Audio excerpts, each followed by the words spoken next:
Hello students, welcome in my YouTube channel. बच्चों, आज हमारा टॉपिक क्लास 11th और क्लास 11th और 10th, ठीक है। अगर आप 11th और 10th में केमिस्ट्री में एनसीईआरटी में देखें तो कार्बन के कंपाउंड्स के बारे में इंट्रोडक्शन है, ठीक है। 10th क्लास में कार्बन एंड इट्स कंपाउंड एक चैप्टर है, ठीक है। और इसी तरीके से 11th क्लास में एक चैप्टर है आपका 14 ग्रुप, जिसे कार्बन फैमिली कहते हैं। उसमें हम कार्बन के बारे में आपको हम पढ़ाएंगे, कार्बन के एलोट्रॉप्स के बारे में कि कार्बन के एलोट्रॉप्स कौन कौन से हैं। तो सबसे पहले आता है कि what is the allotropic forms. Allotropic forms क्या होती है? एलोट्रॉपिक फॉर्म्स तो होती है बच्चों जिनमें फिजिकल स्टेट आपका लिखा है सेम रहता है, लेकिन उसमें उसका जो है फॉर्म जो है दूसरे फॉर्म में बदल जाता है। जैसे कार्बन एक एलिमेंट है, ठीक है। तो when an element exist in 2 और मोर डिफरेंट फॉर्म्स, वो कार्बन के फॉर्म्स बदल गए, लेकिन फिजिकल स्टेट में वो सॉलिड ही है।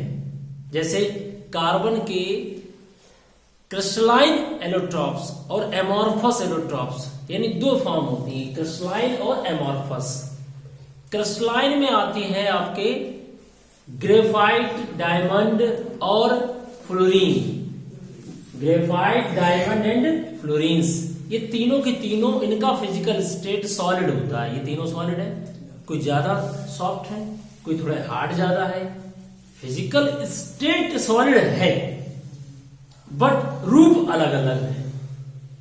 तो कार्बन के यहां पर क्रिस्टलाइन फॉर्म, क्रिस्टलीय संरचना, क्रिस्टलाइन फॉर्म 3 है, ग्रेफाइट, डायमंड एंड फ्लोरीन्स, ठीक है। और उसी तरीके से एमॉर्फस फॉर्म होती है। एमॉर्फस फॉर्म जो होती है आपके, कोयला आपने सुना होगा, कोल होता है, चारकोल होता है, या कार्बन ब्लैक होता है, ठीक है। तो कोक, चारकोल और कार्बन ब्लैक या लैंप जब जलाते हैं तो लैंप में जो कालापन आता है ब्लैक कलर का, वो ब्लैक लैंप भी कह सकते हैं, लैंप ब्लैक भी कह सकते हैं, ठीक है। तो चारकोल क्या होता है कि वुड चारकोल, एनिमल चारकोल और सुगर चारकोल, 3 प्रकार का चारकोल बनाया जाता है। जो शुगर इंडस्ट्री में जो शक्कर हम लोग यूज करते हैं, एकदम व्हाइट एकदम आती है, एकदम सफेद, तो उसको एनिमल चारकोल से ट्रीट करते हैं, जो गंदगी को एब्जॉर्ब कर लेता है। समझ में आ गया?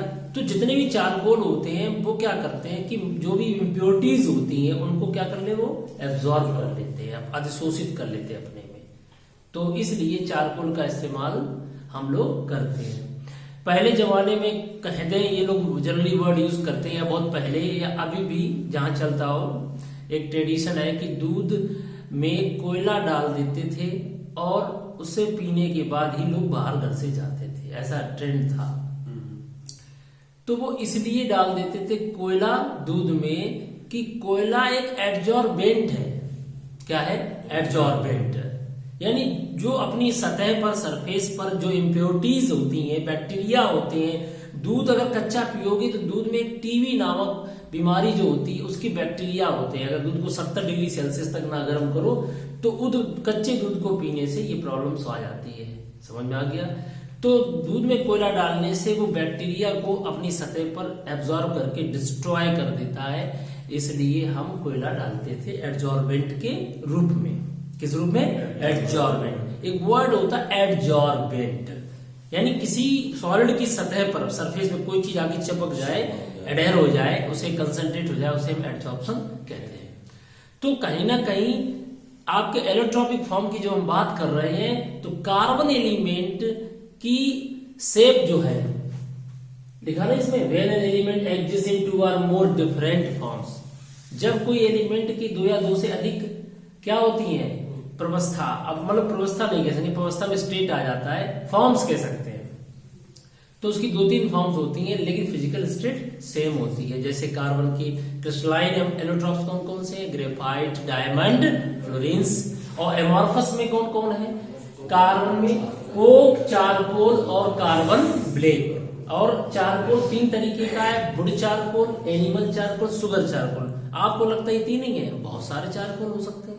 कोई चीज को जलाने के बाद जो राख बचती वो चारकोल तो है ही, हम पहले जलाते थे लालटेन, पहले इन्वर्टर वगैरह कम होते थे तो लोग लालटेन का यूज करते थे, लैंप का यूज करते थे। तो जो शीशा ग्लास जो है काला हो जाता था वो क्या है, वो क्या है तुम्हारा लैंप ब्लैक है, वो भी चारकोल ग्रुप में है। आपने देखा होगा ट्रेडिशन होता कि काजल लगाते हैं, आंखों में लगाते हैं, तो काजल क्या है, बहुत अच्छा एड्जॉर्बेंट है, चारकोल है। उसको लगाने से क्या होता है, अंदर जितने भी छोटे छोटे पार्टिकल्स होते हैं वो पार्टिकल उसमें क्या हो जाते हैं, एब्जॉर्ब होके वहां से हट जाते हैं और सुबह थोड़ा फ्रेश महसूस होता है। समझ में आ गया। अब काजल में समझ रहे हो क्या है, कार्बन ब्लैक, लैंप ब्लैक ही तो है, बोलिए भाई, उसका क्या इस्तेमाल होता है एब्जॉर्बेंट के रूप में। ठीक है, तो बच्चों जो हमारा ये एलोट्रोपिक कार्बन है उसमें हम क्रिस्टलाइन फॉर्म बताएंगे। क्रिस्टलाइन फॉर्म में बात करते हैं ग्रेफाइट की। तो ग्रेफाइट जो होता है वो 2 डायमेंशनल स्ट्रक्चर होता है और डायमंड जो होता है वो 3 डायमेंशनल स्ट्रक्चर होता है। 2 डायमेंशनल स्ट्रक्चर जो होती है बच्चों उसमें लेयर के फॉर्म में होती है। जैसे आपने पेंसिल को छीलते हो तो पेंसिल को छीलते हो तो लेयर जो होती है, लेयर परत की परत अलग हो जाती है, यानी परतीय संरचना होती है। ऐसे ऐसे एक ऊपर एक पेज, जैसे पेपर है, कॉपी है, उसके ऊपर एक के ऊपर एक पेज रखा है, तो ऐसी स्ट्रक्चर जो होती है वो किसकी होती है, ग्रेफाइट की। तभी पेंसिल देखा होगा तुमने, ग्रेफाइट की रॉड होती है उसमें, उसको ब्लेड से छिल जाती है। समझ में आ गया। तो कहीं ना कहीं वो कैसी स्ट्रक्चर है, परतीय, यानी layer form structure, seed form structure. और उसमें जो है अंदर थोड़ा और जाओ तो उसकी स्ट्रक्चर हेक्सागोनली होती है। कैसी होती है, हेक्सागोनली। अगर आप ध्यान से देखें इस तरीके हेक्सागोनल फॉर्म में होती है, हेक्सागोनल ऊपर, हेक्सागोनल नीचे और लेयर बन गई। ठीक है, उनके बीच में थोड़ा गैप होता है, रिजिड स्ट्रक्चर नहीं होती, पास पास नहीं होते, तभी वो उनको हम छील सकते हैं आसानी से। और दूसरी बात क्या है कि कार्बन इसमें 3 बॉन्ड बनाएंगे, 3 बॉन्ड बनाएंगे, लेकिन एक कार्बन की वैलेंसी कितनी होती है, कार्बन की 4, 3 बॉन्ड बनते, एक कार्बन का एक इलेक्ट्रॉन बॉन्ड नहीं बनाता है, वो फ्री इलेक्ट्रॉन रहता है। वो फ्री इलेक्ट्रॉन ही इलेक्ट्रिसिटी को कंडक्ट करता है, इसलिए ग्रेफाइट सेमी कंडक्टर के रूप में इस्तेमाल किया जाता है। कोई भी चीज इलेक्ट्रिसिटी को कंडक्ट तभी करती है जब फ्री इलेक्ट्रॉन्स हो। मेटल्स हैं, मेटल्स में फ्री इलेक्ट्रॉन्स होते हैं, मूव करते हैं। उसी प्रकार से ग्रेफाइट में 4 वैलेंसी होती है कार्बन में, लेकिन चारों कार्बन से नहीं जुड़े होंगे, 3 कार्बन से कनेक्ट होंगे, एक फ्री होगा टू मूव। वो फ्री इलेक्ट्रॉन ही जिम्मेदार है, रिस्पॉन्सिबल है इलेक्ट्रिसिटी को कंडक्ट करने में। ठीक है, इसीलिए ग्रेफाइट एक गुड कंडक्टर है इलेक्ट्रिसिटी का और हीट का।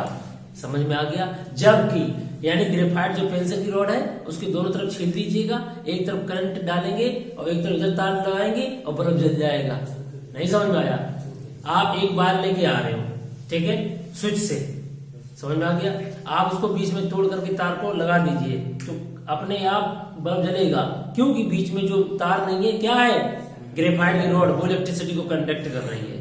ग्रेफाइट की एक रॉड को एक तरफ गर्म करिए, दूसरी तरफ छुइएगा, गर्म हो जाएगी। आप पेंसिल की दोनों तरफ छील लीजिएगा, एक तरफ गर्म करिएगा उसकी ग्रेफाइट की रॉड को, दूसरी तरफ अपने आप गर्म हो जाएगी, जैसे लोहे की चीज गर्म हो जाती है, आयरन की चीज। तो इलेक्ट्रिसिटी को, हीट को, दोनों को कंडक्ट करेंगे। तो इस तरीके से डायमंड की स्ट्रक्चर होती है टेट्राहेड्रली। टेट्राहेड्रल का मतलब होता है, टेट्राहेड्रॉन का मतलब होता है कार्बन, एक कार्बन 4 कार्बन से कनेक्टेड, 4 सिग्मा बॉन्ड बने। जहां 4 सिग्मा बॉन्ड बनेंगे उसकी स्ट्रक्चर डायरेक्शनल होती है, 3 डायमेंशनल होती है। ये भी डायरेक्शनल है बट दिस इज 2 डायमेंशनल। आगे तुम हायर स्टडी में पढ़ोगे, इसमें हिब्रिडाइजेशन sp2 है, इसमें sp3 हिब्रिडाइजेशन है।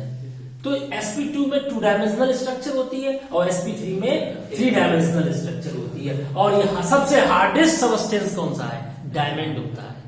ठीक है, सबसे हार्डेस्ट सबस्टेंस होता है। तो बच्चों हम क्या करेंगे, आपको थोड़ा सा हम इंडिविजुअली फोकस कराएंगे। जैसे फ्लोरीन्स की बात करते हैं, फ्लोरीन्स को हम Cl से रिप्रेजेंट करते हैं, जहां n की संख्या बहुत ज्यादा हो सकती है, 350 से ज्यादा, 350 से ज्यादा भी। लेकिन बुकफलिस्टर फ्लोरीन जो फ्लोरीन्स है उसे ग्रेफाइट को गर्म करेंगे इनर्ट एटमॉस्फेयर में और हम इलेक्ट्रिक आर्क देंगे।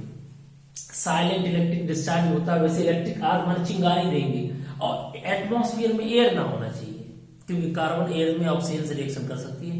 तो इनर्ट एटमॉस्फेयर के लिए हीलियम नियॉन गैसों का इस्तेमाल करते हैं, जो इनर्ट गैसें होती हैं, जिससे कार्बन 60 मेजर प्रोडक्ट के रूप में बनता है। कुछ कार्बन 70 ट्रेसेस अमाउंट में भी मिल सकती है। जो कार्बन 60 होता है उसी को हम बकमिनिस्टर फ्लोरीन्स के नाम से जानते हैं, जिसे हम सॉकर बॉल जिसे कहते हैं।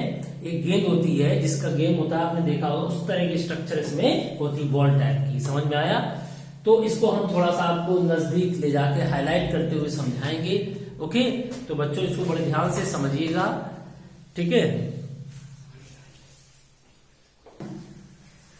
तो बच्चों एलोटॉप्स ऑफ कार्बन की बात करते हैं। ये डेफिनेशन हो गई है, when an element exist in 2 or more different forms in the same physical state, इसे एलोटॉपिक फॉर्म कहेंगे।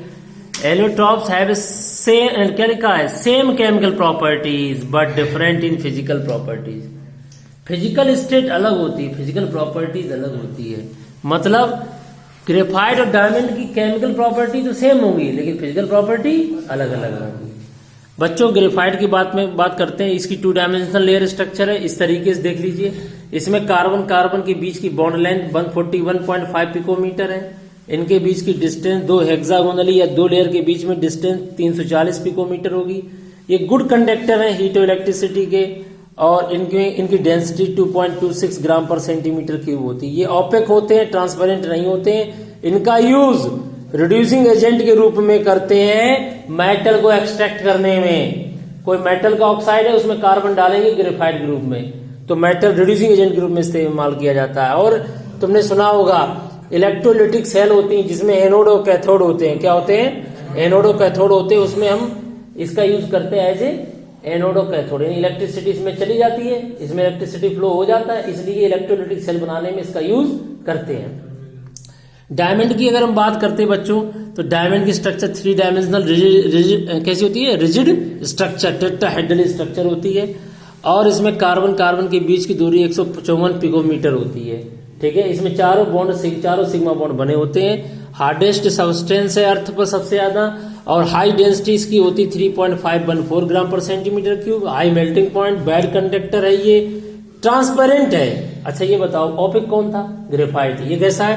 ट्रांसपेरेंट। और इसका यूज करते हैं कटिंग मार्बल्स, ग्लास, ग्रेनाइट्स, कठोर चीजों की कटिंग करने में काम करते हैं। और ये चमकता है लाइट में, इसलिए इसका यूज जैम और ज्वेलरी के रूप में भी किया जाता है। बात करते हैं फ्लोरीन्स की, तो फ्लोरीन में Cn से रिप्रेजेंट करते हैं, जहां पर n बराबर 350 या उससे एबव संख्या हो सकती है। लेकिन फ्लोरीन क्या होती? कार्बन 60 होता है मेजर प्रोडक्ट।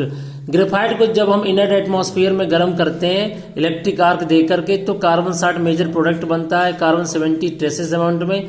और बेटा इसका शेप सॉकर बॉल की तरीके से होता है, इसलिए बकमिनिस्टर फ्लोरीन कहते हैं। और ये 6 मेंबर्ड और 5 मेंबर्ड रिंग इसके अंदर छिपी होती हैं। 6 मेंबर्ड और 5 मेंबर्ड, आप देखा होगा फुटबॉल के ऊपर हेक्सागोनल स्ट्रक्चर बनी होती है, जिसमें कार्बन 6 होते हैं, ऐसे 5 भी होते हैं। तो 6 मेंबर्ड यानी 6 कार्बन रिंग बनाएंगे या 5 मेंबर। तो इस तरीके कार्बन, इसमें दोनों तरह के बॉन्ड होते हैं, सिंगल और डबल। कार्बन सिंगल बॉन्ड की बॉन्ड लेंथ दी गई है, डबल बॉन्ड की दी गई है। यूज क्या है इसका यूज होता है बच्चों इंसुलेटर के रूप में यूज करते हैं, लेकिन इंसुलेटर को सेमी कंडक्टर या सुपर कंडक्टर में बदला जा सकता है एक निश्चित कंडीशन पर, ठीक है। इसका यूज एंटी बियर के रूप में, एंटी फ्रिक्शन के रूप में और लुब्रिकेटिंग ऑयल्स के रूप में, चिकनाहट देने के रूप में यूज किया जाता है इंडस्ट्रीज में, खासकर मशीनरीज में। और कार्बन 60 का नया इस्तेमाल है कैंसर की थेरेपी और एड्स की थेरेपी में इसका यूज किया जाता है। अब बात करते हैं बच्चों एलोट्रॉपिक में। क्रिस्टलाइन फॉर्म बताई थी मैंने आपको, और एमॉर्फस। क्रिस्टलाइन में ग्रेफाइट, डायमंड, फ्लोरीन है। और एमॉर्फस में कौन है बच्चों? कोक, चारकोल, चारकोल में would charcoal, animal, sugar charcoal. आपको पता होगा लकड़ी को जलाओ तो काला काला जो प्राप्त होता है दैट इज वुड चारकोल, समझ में आ गया, ब्लैक कलर का, और कार्बन ब्लैक। तो एमॉर्फस में कोक, चारकोल और कार्बन ब्लैक हैं, ठीक है बच्चों। तो इस तरीके से आज का हमारा क्या टॉपिक था? Allotropes of carbon. कमेंट्स करना मत भूलिएगा। Thank you very much.